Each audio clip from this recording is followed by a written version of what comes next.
Marvel showed off another full trailer for Avengers Endgame. Here are all the details you may have missed. The trailer starts similar to the first trailer, with Tony Stark in space sending a message to Pepper Potts, the love of his life who didn't want him to go to space in Infinity War. We get a bit more of the message he leaves for Pepper, where he reminisces about the past and how he became Iron Man by fighting his way out of that cave back in 2008's Iron Man. He's on the Benatar, the ship that belonged to the Guardians of the Galaxy, which he probably used to escape Thanos' home world of Titan. It's important that Tony is reminiscing, because in the first half of this new trailer we see a lot of flashbacks from the movies that led up to Endgame. Next, we see scenes from Captain America, the first Avenger, where Steve Rogers is a little man before he becomes Captain America. That's where we get what might be the biggest clue from the trailer. The world has changed. None of us can go back. That's the voice of Peggy Carter, Cap's love interest from the first Avenger, who passed away in Civil War. The quote is actually from Winter Soldier, when Cap visits an old Peggy in the hospital. The quote continues, "Sometimes the best that we can do is to start over." As soon as this quote ends, we see Cap helping to carry Peggy's casket at her funeral, which occurred in Civil War.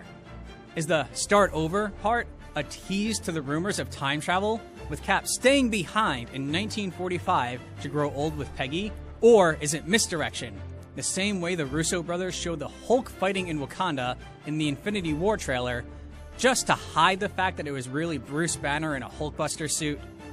We also get a shot of Hawkeye showing his daughter how to shoot a bow. In the comics, Hawkeye becomes a mentor to Kate Bishop, who also takes up the Hawkeye moniker. Is Marvel setting Hawkeye's daughter up to be the Kate Bishop of the MCU? We also get a bit more of the scene where Black Widow appears to go find Hawkeye, now holding a sword, and looking like his Ronin alter ego from the comics. It seems certain now that Hawkeye will return with Black Widow.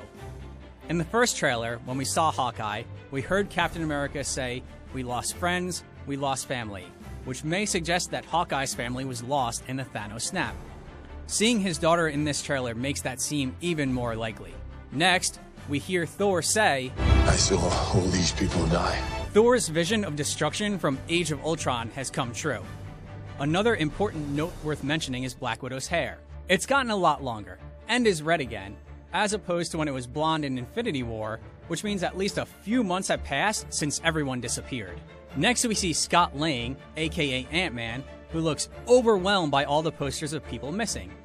He was in the quantum realm when the snap happened, so he might still be trying to figure out what happened. Is this when he decides to make the trip to the Avengers compound we saw in the first teaser? This is Scott Lang! We met a few years ago? Then we get an important exchange. Black Widow tells Captain America, Even if there's a small chance, we owe this to everyone who's not in this room to try. Then Cap says, "We will." Followed by Hawkeye, Black Widow, and eventually Iron Man repeating him saying, whatever it takes. Could this really mean they're attempting something as risky as time travel, even with a small chance of success? Sounds like the Avengers finally have something to avenge. We see an aircraft approaching the river. It's hard to tell if it's a Quinjet, which the Avengers used to travel, or the Benatar.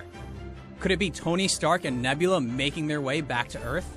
Towards the end of the trailer, we see a bunch of the Avengers walking in new spacesuits. We see Captain America, Ant-Man, Nebula, Hawkeye, War Machine, Iron Man, and Black Widow.